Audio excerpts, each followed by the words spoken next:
Então vamos lá, mais um episódio da gente aqui no nosso Democracia na América, ponto de interrogação, no nosso canal do Vira Casacas, né? Eu sou o Fabrício, nessa colaboração, que já está no seu terceiro episódio, pedindo para vocês já imediatamente dar o like, né, favoritar, seguir o canal do Vira aqui no YouTube e, claro, nas redes de escolhas de vocês, né, qualquer uma para seguir o podcast, que continua em plena atividade.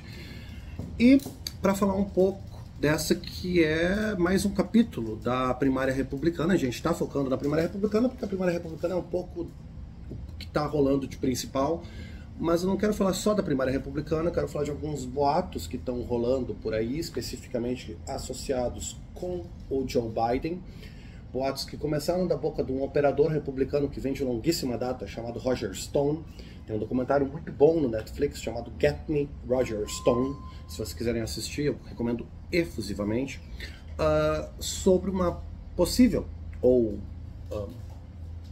que estaria prestes a acontecer, mudança no Partido Democrata, que o Biden estaria prestes a desistir da candidatura dele. Queria falar um pouquinho disso, tentar entender o que está acontecendo, porque que esse boato está ganhando tanta atração. Era um boato que estava muito por baixo dos panos e agora começou a ganhar muita força.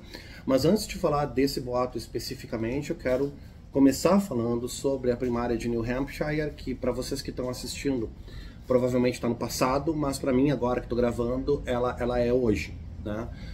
No vídeo anterior eu já tinha antecipado um pouco que uma vitória do Trump em New Hampshire tornaria o processo de primária republicana muito curto.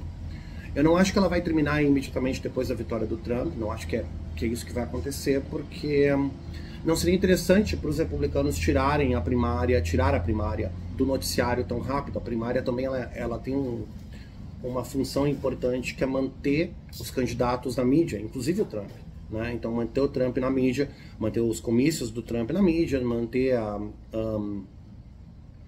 enfim, deixar ele andando pelo cenário norte-americano aí mais um tempinho, né? É importante esse domínio da mídia por mais tempo. Então eu não acho que eles vão simplesmente parar a primária e declarar o Trump o candidato imediatamente. Acho que eles vão deixar a primária se estender mais um pouco, apesar de todo mundo já saber o resultado final depois da primária de New Hampshire, especialmente, como parece ser o caso, né, diante de um caso de dominância enorme do Trump, né, nessa primária. Muita gente falou, muita gente não, mas bastante de vocês no Twitter, no ex-Twitter, né, na rede X, e nos próprios comentários do YouTube falaram um pouco sobre por que, né, uma certa estranheza sobre esse processo eleitoral, tanto das primárias quanto da eleição principal norte-americana. Isso talvez merecesse um vídeo só falando do processo eleitoral norte-americano, mas eu temo que vai ser um pouco chato falar disso num vídeo, fique muito didático, muito professoral, já tem tanto conteúdo sobre isso no YouTube, mas ao mesmo tempo eu acho que talvez eu pudesse dar para vocês uma perspectiva um pouco diferente de como esses processos acontecem, porque todos os conteúdos que eu vejo no YouTube, eles tendem a ser muito explicativos, né? Tipo, não, então é assim que funciona, é assim que tu consegue o número mágico de delegados para conseguir ser eleito, mas tem pouca problematização ou pouca história do processo, ou quando se fala da história desse processo, ela geralmente é colocada de uma forma que eu acho um pouquinho vulgar. Eu acho que talvez valesse a pena a gente falar um pouco disso e da justificativa política também para essa divisão, né, por distritos, depois por estados, e por delegados, por esse peso de delegados por estado que a gente vê na eleição norte-americana. Eu já digo desde já que eu vejo o modelo americano com alguma simpatia. Eu não sou da turma que acha o modelo de eleição delegada totalmente ruim. Eu acho que ele tem uma razão de ser.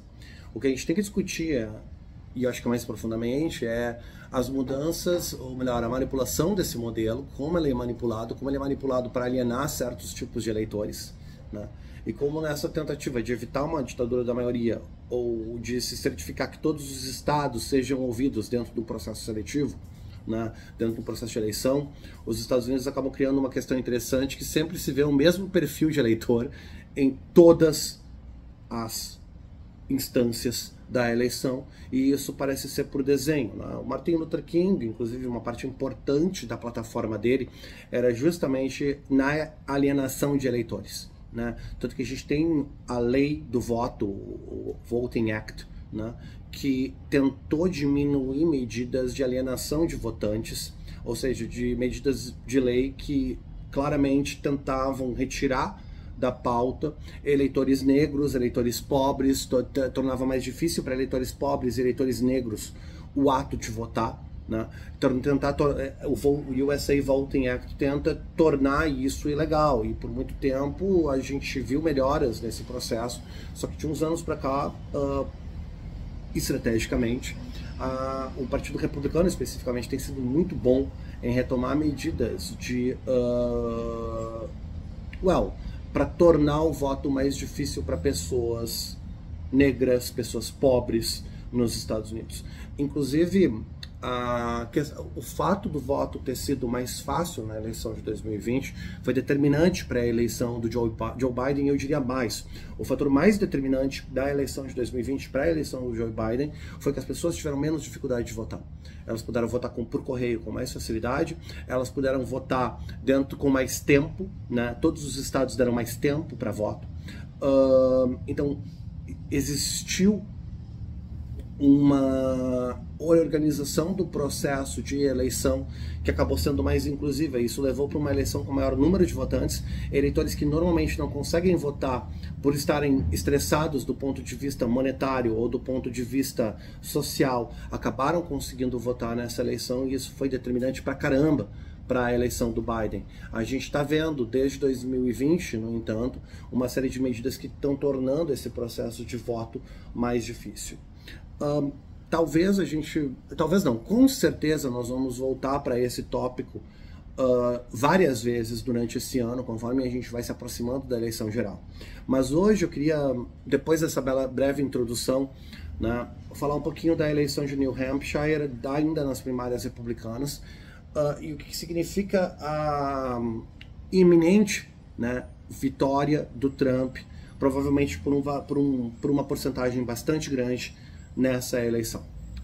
Bueno, tá com cara que a Nikki Haley, que é a principal adversária do Trump em New Hampshire, vai fazer mais votos que ela fez em Iowa, mas também tá com cara que o Trump vai fazer mais votos que ele fez em Iowa. Ou seja, a Haley vai apagar as outras pessoas que estão no pleito, ao mesmo tempo que, mesmo apagando as outras pessoas que estão no pleito, vai ficar muito claro que ela não é uma escolha secundária das pessoas que não querem votar no Trump como primeiro lugar. Como assim? Tá muito claro que essa é uma eleição binária para o Partido Republicano. Tá entre o Trump e a Haley. Todo o resto do pessoal tá caindo fora. Conforme os outros candidatos estão caindo fora, o que fica claro? Os eleitores que perdem a sua primeira escolha, né, poderiam votar na Haley. Se eles votassem na Haley, a Haley poderia estar com maior condição de competição versus o Trump. Isso adicionando eleitores independentes e que podem votar na eleição em New Hampshire, poderia dar para a Haley um caminho interessante para mudar a narrativa que a candidatura do Trump é absolutamente inevitável. Só que mutatis mutatis, se o Trump consegue permanecer na frente depois das pessoas perderem, né, as pessoas que estavam com outros candidatos como favoritos, os seus candidatos dentro do pleito, e elas votam no Trump e não na Haley, a Haley perdeu a sua grande narrativa. Ela vai dizer, bom, como é que ela vai conseguir dizer que ela tem um caminho, que ela tem um mapa para chegar, né, no número de votos necessários para ser uma candidata viável? Ela não vai mais ter isso. Então, a verdade é, consolidando-se uma vitória decisiva do Trump em New Hampshire, qualquer ideia de competição pela candidatura republicana vai pelo ralo. Isso significa que a primária vai acabar, que não vai ter mais eleição? Não, não, eu acredito que vai ter, né? Eu já disse isso algumas vezes. Não faz sentido para os republicanos simplesmente pararem de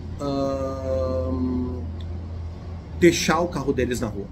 Ou seja, para eles nesse momento é muito importante que a primária continue, porque o Trump continua aparecendo na mídia, as pessoas continuam falando sobre o Trump.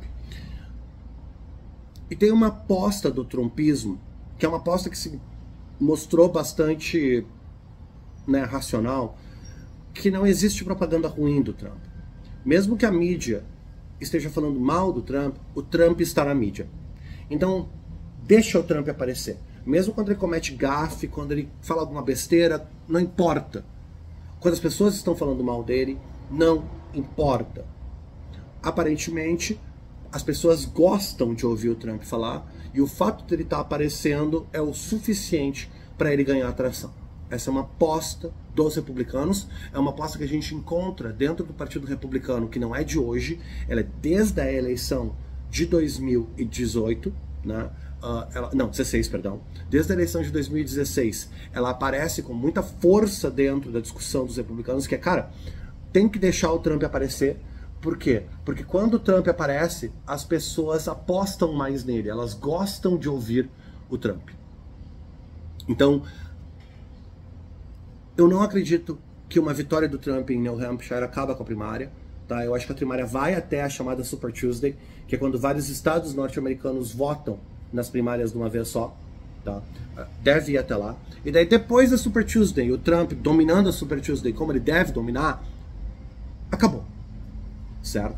Acabou. Especialmente porque na Super Tuesday vai ter um estado decisivo que é South Carolina. A Nikki Haley, que é a principal adversária do Trump aqui, ou quem está querendo se colocar, ela foi governadora de South Carolina. Se ela não ganhar South Carolina, deu, acabou. Mas ao menos ela ganha South Carolina, não significa que ela vai continuar, mas pelo menos ela se cadastra para continuar sendo um grande nome dentro do Partido Republicano. Agora, tem uma questão que a gente não pode ignorar, tá? Que é a seguinte.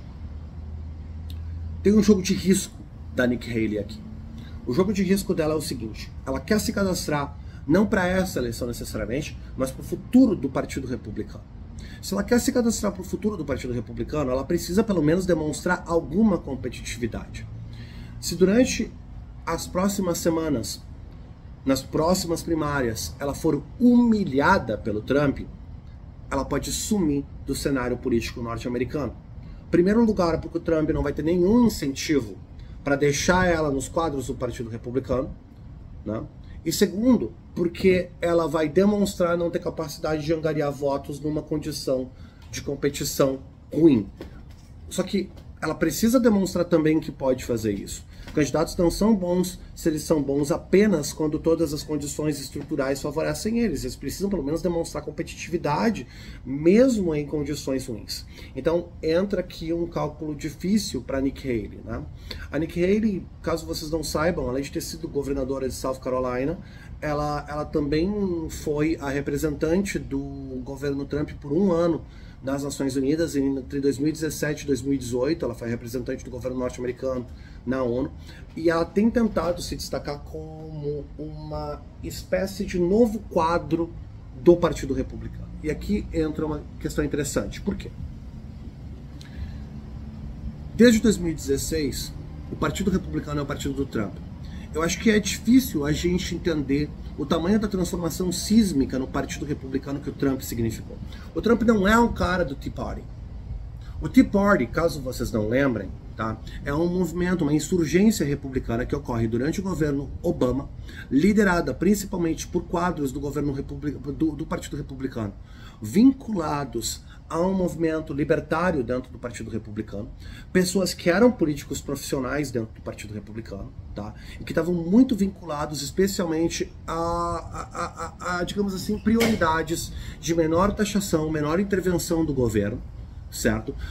Mas que não eram necessariamente um rompimento com a ortodoxia republicana do ponto de vista militar, do ponto de vista até de política racial, de política nacional, né, de política energética. Havia ali ainda alguma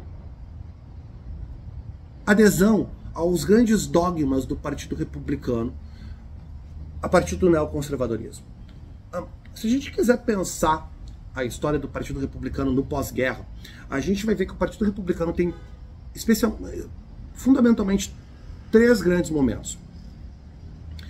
Imediatamente após o pós-guerra, o Partido Republicano se divide entre demandas do Sul, demandas profundamente vinculadas a uma pauta trabalhista, a uma pauta racializada, ok? E que, por incrível que pareça, perdia sistematicamente para o Partido Democrata ao Sul, que era mais trabalhista ainda e mais racializado ainda. Vocês têm que entender que até os anos 50, especialmente 55, tá, o Partido Democrata tinha duas grandes vertentes dos Estados Unidos. Uma vertente dos democratas do Sul, que era uma vertente super protecionista, super vinculada a um discurso trabalhista, tá, mas profundamente racista. O Partido Democrata do Sul dos Estados Unidos, na década de 50 e 60, na década de 40 e 50, é ainda profundamente racista. Isso vai mudar principalmente na presidência do Lyndon Johnson, tá?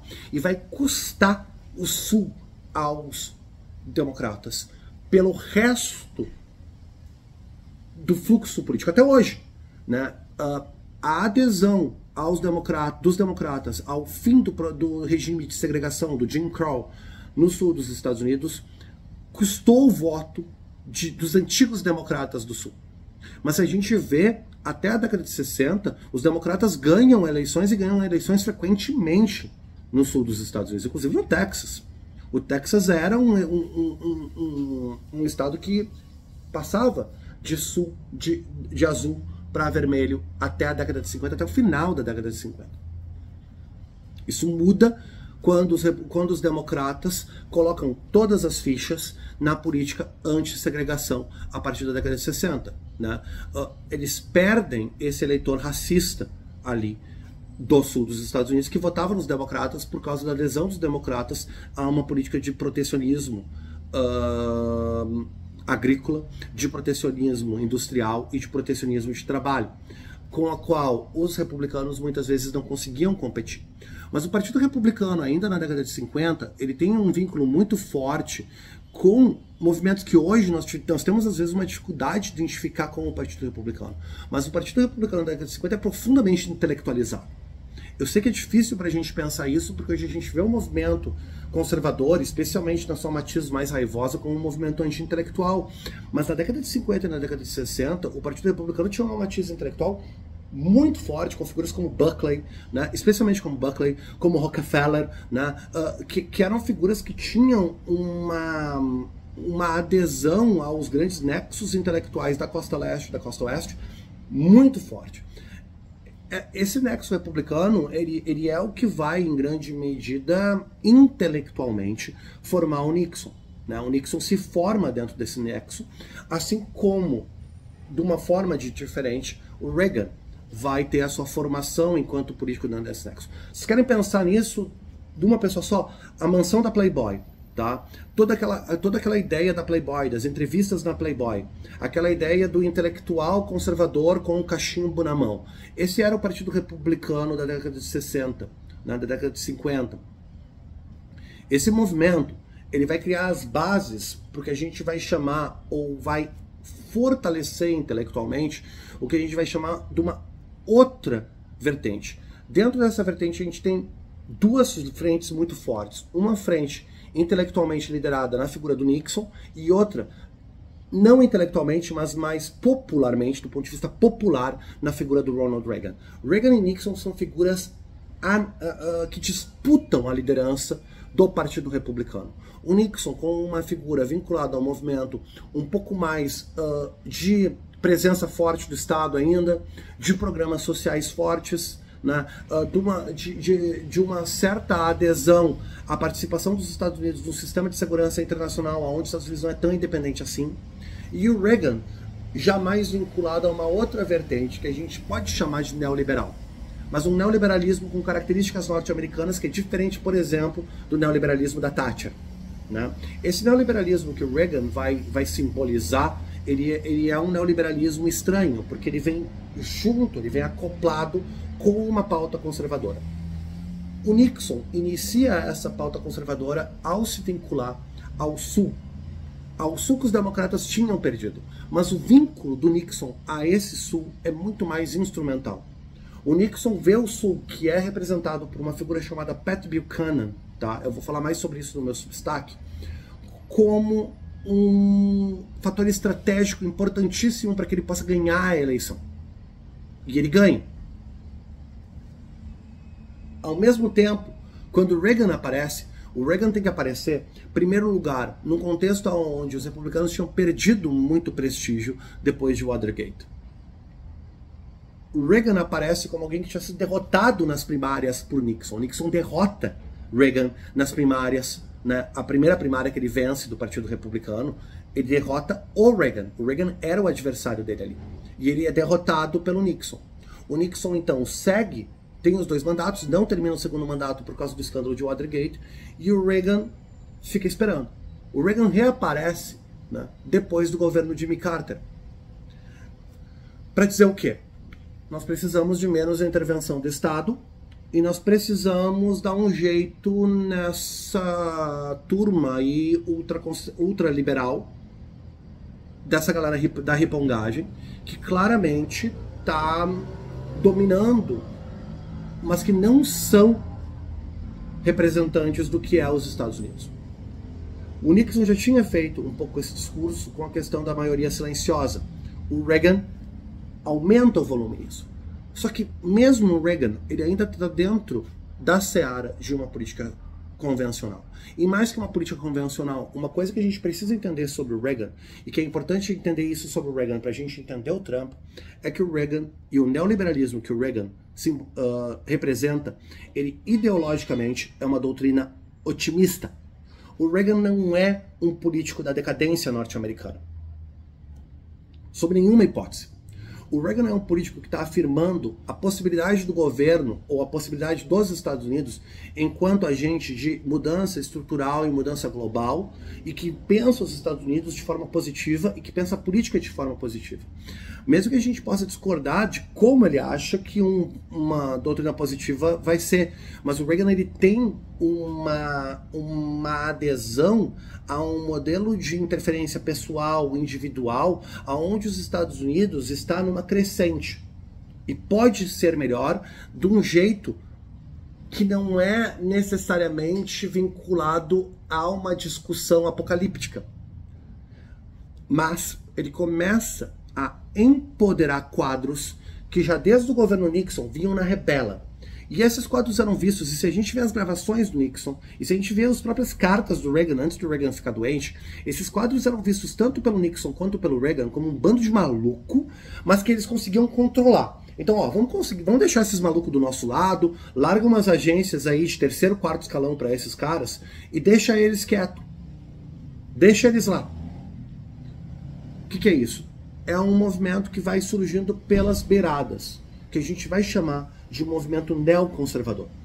O neoconservadorismo nasce de dentro do neoliberalismo, mas ele é um movimento em grande medida antiliberal em boa parte de suas práticas. Por exemplo, ele não vê a questão do liberalismo enquanto uma prática de Estado com bons olhos. Muitas dessas pessoas são pessoas que são a favor de intervenção do Estado.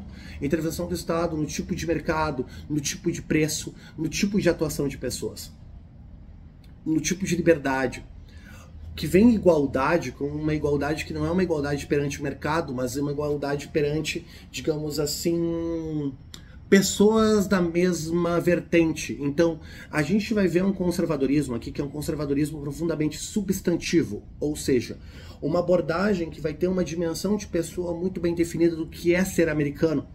E aqui a gente começa a ver uma mudança muito clara em como os republicanos vão ver a política e como os republicanos vão ver a ideia de cidadania.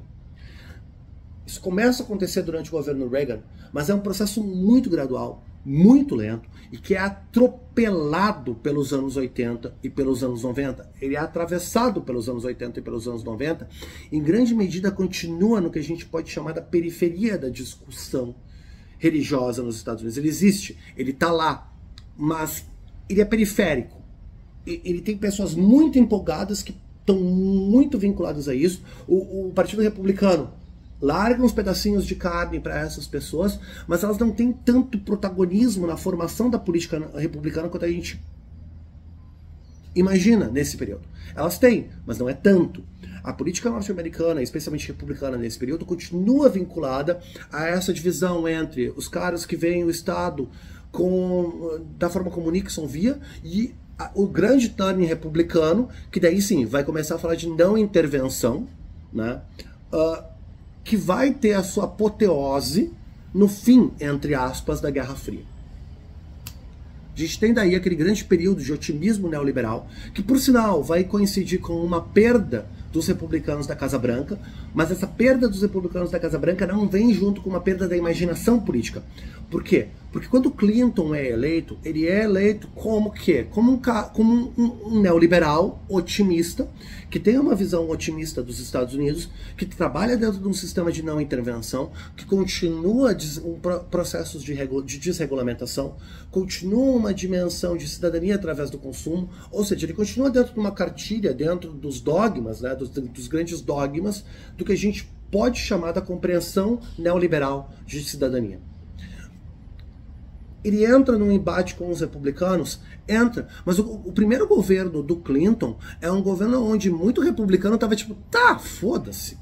Agora, no segundo governo do Clinton, as coisas começam a mudar de caráter, especialmente por causa do escândalo da Monica Lewinsky. E não apenas o escândalo da Monica Lewinsky, mas o escândalo da Monica Lewinsky, e como o escândalo da Monica Lewinsky se torna um grande catalisador da política neoconservadora nos Estados Unidos.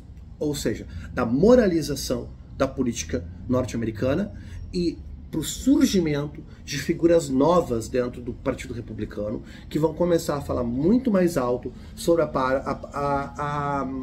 política de valores dentro das prioridades, né, do discurso político norte-americano. E daí começa a entrar uma discussão muito forte de decadência norte-americana dentro do Partido Republicano.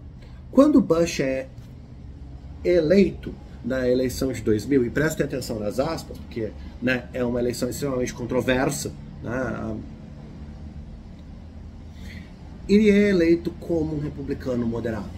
E ele era, em grande medida, um republicano moderado. E se a gente olha as pessoas com quem ele está vinculado, é um bando de reganita que tinham trabalhado com o papai, com o pai dele. Na realidade, era a galera mais, assim, vinculada à política militar e de expansionismo militar norte-americano, com algumas figuras do conservadorismo em cargos menos importantes dentro do governo dele. Mas se a gente pega um cara que nem o Dick Cheney, se a gente pega caras que nem o Rumsfeld, né? Se a gente pega essas figuras que são as grandes figuras políticas do governo Trump, do governo Bush, elas estão um pouco ligando para a prática, para a discussão de costumes.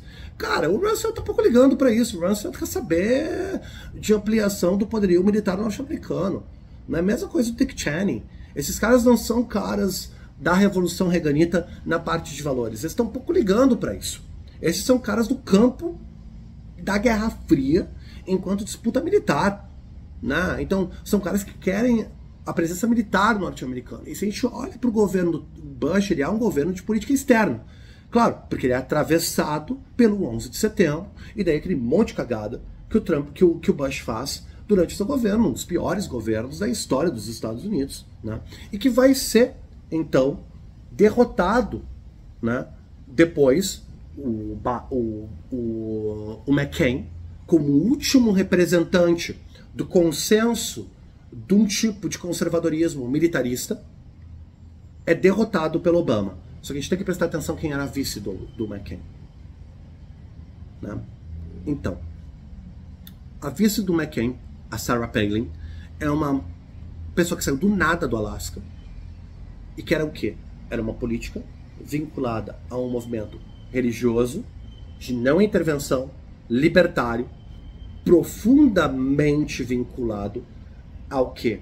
Aquela matiz que estava silenciosa, mas que estava vindo por debaixo dos panos desde a década de 80 no Partido Republicano. A Palin começa a formulação de uma nova insurgência dentro do Partido Republicano. Essa insurgência é o Tea Party. O Tea Party nasce como um movimento anti-taxas, anti-governo e de não intervenção e profundamente racializado na sua oposição ao governo Obama. O governo Obama tenta fazer um governo... Cara, o Obama, em vários sentidos, ele tenta reproduzir o governo do Reagan, no sentido de ter um governo profundamente otimista, vinculado a movimentos expansionistas militares, da presença militar norte-americana e também da presença discursiva norte-americana, de presença de prestígio norte-americano na arena pública. Em vários sentidos ele é bem sucedido, mas em vários ele é profundamente mal sucedido, especialmente em como comunicar isso internamente, especialmente dentro das mudanças estruturais que a gente está vendo dos Estados Unidos. Os republicanos acham que eles têm um candidato ideal para derrotar Obama, que era o Romney. Gente, o Romney é o Superman. Prestem atenção, ele é um cara bonito, ele é um cara que fala muito bem, ele tem uma família perfeita, ele governou Massachusetts de forma brilhante, é o cara que levou as Olimpíadas de Inverno para Utah, é um cara que tem um cartaz incrível, que não tinha nenhuma polêmica taxada a ele, e ele perde pro Obama. Quando o Romney perde pro Obama, o Partido Republicano entra em crise de identidade. A derrota do Romney pro Obama é muito parecida com a derrota do Aécio para Dilma, no sentido que ela mostra para um movimento inteiro conservador que é, cara, qual é o caminho que vocês têm, qual é o incentivo que vocês têm com esse tipo de discurso, com esse tipo de candidato. E o que fica muito claro para os republicanos é, o tipo de candidato que a gente ganhava a eleição em 2000, na década de 90, na década de 80, os reaganitas clássicos não estão mais ganhando eleições. Nós precisamos de algo diferente. O Trump aparece em 2016 como algo diferente. E ele aparece totalmente na periferia do Partido Republicano. Ninguém acreditava que o Trump tinha chance. Todo mundo achava que o Trump era uma piada no início da primária. As pessoas achavam que ele queria sair na Super Tuesday, nas primárias republicanas, para não ter que ser governo. E ele foi ficando e foi vencendo. E como é que ele vencia? Ele vencia dizendo, eu não sou nenhum desses outros caras. Nesse sentido, olhar para o Trump em 2016 é muito interessante, e olhar para o Bolsonaro em 2018 é muito interessante, embora o Bolsonaro quase não tenha participado de debates e tenha se beneficiado é uma palavra tão ruim, né? Mas acaba, sai barato para ele, em algum sentido, ele não ter aparecido por causa do atentado que ele sofreu. Porque as pessoas podem preencher no Bolsonaro o que quer que elas queiram. O Trump também é isso, ele é um canvas para toda uma nova imaginação política. Ele é um quadro em branco, onde as pessoas vão pintando projetando as suas imaginações políticas. E a partir disso, ele consegue dar para toda uma parcela do eleitor norte-americano que se via alienada pelo otimismo obamista, não se via naquela América que o Obama dizia, essa América aqui que tá bem economicamente, que está bem de valores, que tá bem representada, ela não existe. Que porra é essa? Eu não tô vendo isso mais. E esses caras apostaram, eles compraram o Trump. E quando eles compram o Trump, eles dão incentivo para os republicanos manterem o Trump no mercado. E a partir de 2016, o Partido Republicano gradualmente se torna um partido do Trump. Por quê? Porque fica muito claro para os republicanos que eles têm muitos incentivos em se manterem dentro daquele tipo de política. E a presidência do Trump é uma presidência, embora ele não tenha sido reeleito, né, ela é extremamente consequente. O Trump faz muita coisa do ponto de vista do conservadorismo durante a sua presidência e transforma o conservadorismo norte-americano. Ele transforma o conservadorismo norte-americano de uma forma sem precedentes na segunda metade do século XX. Talvez o que a gente tenha que pensar é que o Trump ter conseguido ali é muito parecido, ou é um cenário muito parecido, hipotético, com o que teria acontecido se Lindbergh tivesse ganho a eleição norte-americana de 1938. Certo? Vão pesquisar sobre o Lindbergh, vocês vão entender do que eu estou falando. O Lindbergh era o candidato republicano contra o Roosevelt, ele perde a eleição, tá? E ele era um fascista. E eu estou sendo bondoso chamando ele de fascista, que dava para usar a palavra com N. Que eu não vou usar porque eu não sei como é que o YouTube age com a palavra com N, mas ele era tão a palavra com N que ele era filiado ao Partido N do Missouri, tá? Então vocês concluem o resto sozinhos. Esse cara quase foi eleito presidente nos Estados Unidos. Então tem um cenário aqui onde a eleição do Trump, ela obedece uma mudança paradigmática dentro dos republicanos, muito parecida com como se os americanos tivessem dado incentivos para o Lindbergh naquela eleição. Porque o que os republicanos fizeram naquela eleição é, eles perceberam que os republicanos convencionais não estavam vencendo e tentaram um republicano muito fora da curva. Só que eles não tiveram os incentivos. O Roosevelt ganha. Só que nessa eleição de 2016 o Trump ganha. Ou seja, o eleitor deu incentivos para os republicanos ficarem com esse tipo de candidato. Porque políticos querem ganhar eleições. Assim como o conservadorismo brasileiro, ou os partidos que querem ganhar do PT, tiveram incentivos muito grandes para apostarem em candidatos como o Bolsonaro, né? Candidatos como o Bolsonaro estão dando sinais que ganham eleições, então as pessoas têm incentivos para apostar nesse tipo de candidato. Foi isso que aconteceu em 2016, e daí vocês vão perguntar, mas Fabrício, em 2020 o Trump perdeu. Mas a gente já conversou sobre isso. O Trump perdeu ganhando. Como assim? Ele perdeu ganhando mais votos, gente. Ele fez mais votos que ele fez em 2016. E não só mais votos, ele elegeu uma cambada de trumpista em todos os níveis. As eleições estaduais continuam derivando trumpistas nos Estados Unidos. Compensa ser trumpista. E nesse contexto agora das primárias, o que nós estamos vendo é justamente esse movimento. O que as primárias estão dizendo, a primária republicana está dizendo para os republicanos é: compensa ser o Trump. Compensa manter esse cenário. Nesse sentido que a gente pode dizer, mais do que nunca, em 2024, o Partido Republicano ainda é o partido do Trump. O que a Nikki Haley está tentando fazer é provocar uma nova insurgência interna para um pós-Trump que não é trumpista. O que ela vai ter que ver? Se existem incentivos para isso. O que está aparecendo? Talvez não exista ainda esse cenário. Só que a gente vai saber também isso na eleição geral. Por quê? Porque não basta você só avalar para os eleitores que você já tem. Você precisa conquistar mais eleitores que o seu adversário. Então, a gente vai ter que ver como é que isso funciona também. Se o Trump for eleito nessa eleição, o futuro da política americana agora vai obrigar os democratas a repensarem a política democrata.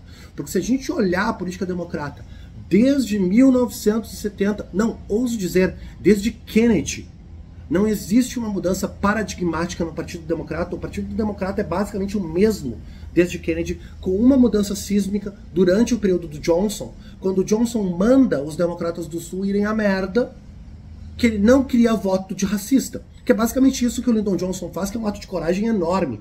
A gente tem que lembrar disso. O Lyndon Johnson arriscou muito ali. E ele foi um merda. A questão do Vietnã é horrível. Mas ele fez duas coisas incríveis. O Medicare, né? E a questão da segregação forçada das escolas no sul dos Estados Unidos. Então, essas duas medidas, do fim da segregação, né, do fim do regime Jim Crow e do Medicare, que são feitas dentro do governo Lyndon Johnson, foram de uma coragem política enorme, mas elas tiveram um custo enorme para o Partido Democrata. E o Partido Democrata, desde então, ele permanece mais ou menos igual. Talvez ele tenha se tornado menos protecionista, especialmente em reação ao Reagan, né? Tanto que elegeu basicamente um reaganita na figura do Clinton, né? E na figura do Obama, um cara que era um reaganita com características não reaganitas, né? Mas ele tinha muito em comum com o Reagan do ponto de vista político. Isso não é uma crítica ao Obama, eu acho que o Obama é um grande político, mas talvez ele tenha lido um país que não existia mais, do ponto de vista político, né? Bueno, tudo isso para dizer o quê? New Hampshire está mandando um sinal interessante, ainda é o partido do Trump, mas está mandando esse sinal para os republicanos. Os republicanos agora vão estar dentro da eleição geral com uma outra questão. Ela é: para onde vamos? Que é, se o Trump for reeleito, o trumpismo é mais do que nunca o presente e o futuro do Partido Republicano. Se o Trump não for eleito nessa eleição agora, talvez o trumpismo tenha que sofrer uma nova insurgência. Por outro lado, o Partido Democrata, se for derrotado nessa eleição, tem um problemão na mão. E talvez isso seja o objeto de um próximo vídeo, que é: qual é o futuro do Partido Democrata? Quem são as novas lideranças do Partido Democrata? Elas conseguem agregar voto? Alguém quer comprar o que elas têm para vender? Né? Então isso pode ser a nossa próxima conversa também. Comentem aí também para a gente tentar conversar quais podem ser os nossos próximos tópicos, o que mais a gente pode conversar. Esse acabou sendo um vídeo mais longo, eu imaginei que iria ser. E é isso aí, até semana que vem, pessoal. Mais uma vez, não se esqueçam de dar like, favoritar e seguir o Vira nas outras redes, me seguir nas outras redes, tá tudo aí nas arrobinhas, nos comentários pra gente conversar. Abraço.